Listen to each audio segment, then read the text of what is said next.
Today, let's talk about one of history's biggest game changers, the Industrial Revolution. Just imagine closing your eyes in 1820 and waking up a century later. The world? Totally unrecognizable. This was the moment we went from farms and handmade goods to factories and cities. But how? So, how did this massive change happen so fast? Well, it all kicks off in one specific place.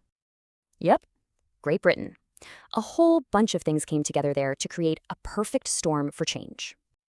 Think of it like a recipe. You had new farming tech, more people, tons of coal, and money to invest. But this didn't all happen overnight. It came in two distinct waves, each with its own vibe. The first wave, that was all about steam power, iron, and taking textiles from hand-spun to factory-made. So work literally moved out of the home and into the very first factories. A huge shift for everyone. And the steam engine? That was the heart of it all. It literally powered this new industrial world.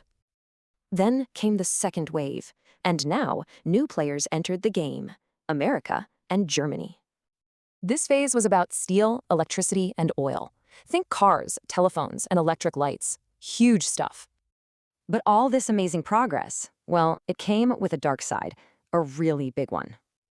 People flooded from farms into new industrial cities. I mean, look at that growth. It was explosive. And those cities? Overcrowded, filthy, and riddled with disease. It was grim. Inside the factories, it was even worse. Dangerous work, long hours, and brutal discipline. Child labor was common, and accidents like this were horrifyingly frequent, just unbelievably brutal. Society itself was split in two, the people who owned the factories and the people who worked in them. So what's the legacy of all this? Honestly, it's the world we live in right now. Think about it. The need for resources fueled empires, which led to rivalries, and finally, World War I. And today, we live with its inheritance, a global economy, new politics, and our reliance on fossil fuels. Which leaves us with a big question.